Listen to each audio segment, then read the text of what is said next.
Ողջույն սիրելի հայրենակիցներ, մեր բիզնես ճամփորդությունը այս անգամ մեզ բերեց Սյունիք։ Այս պահին մենք գտնվում ենք Գորիսում։ Եկել ենք ծանոթանալու Արտուշի հետ, ով արդեն 2 տարի է զբաղվում է ճագարաբուծությամբ։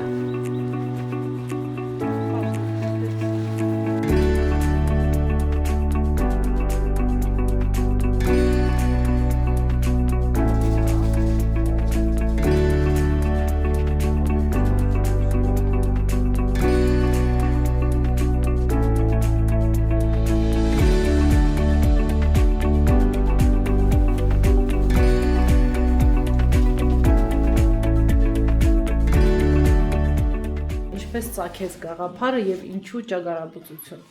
Նախ շնորհակալություն ձեզ Վարսիկ ջան ու ձեր թիմին, որ իմ գործը, իմ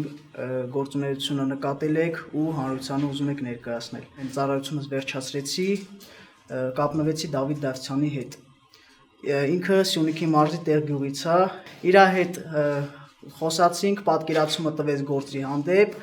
ու սկսեցի զբաղվել։ Արտուշ, ինչու կալիֆոռնիական ցեղատեսակ։ Քանի որ կալիֆոռնիական ցեղատեսակը տարբերվում է մյուս ցեղատեսակներից իր մսի բարձր տոկոսայնությամբ ու ինքը կարճ ժամանակահատվածում կարողանում է մեզ տրամադրել քիչ նաև ուտելով մեծ արդյունք, դրա համար այս ցեղատեսակը համարվում է ճագարաբուծության մեջ ամենաարագ աճող ցեղատեսակը։ Արտուշ, քանի գլուխ ճագար ունեք։ Ներկա պահին տնտեսությունում ունեմ 50 գլուխ մայրական կազմ, որը որ սենց ասած ճագարաբուծության մեջ այդ ապարատն է, էլի, որ աշխատում է։ Սպառողների մասին խոսեք, որտեղ եք դուք իրացնում։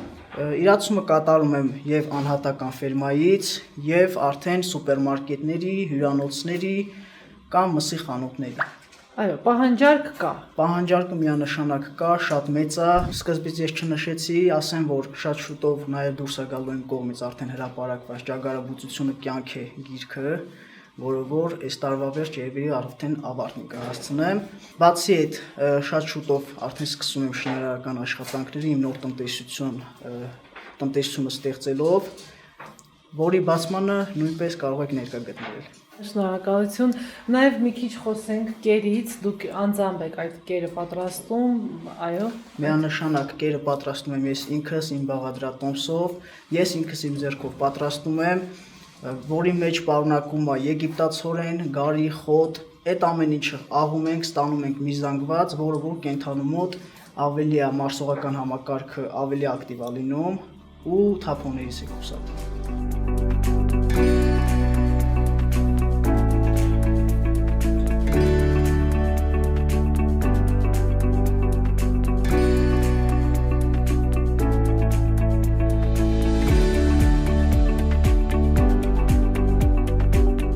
Անընդհատ որոնումներ, անընդհատ փորձարկումներ, արդյունքում սիրելի հայրենակիցներ, ինչպես տեսակ, ճագարաբուծական ֆերմա։ Երիտասարդ ֆերմերը առաջիկայում ևս ունի նորություններ, որոնց դեռ կանդրադառնանք։ Այսօրվա համար այսքանը, եթերում հայ գործարաններ։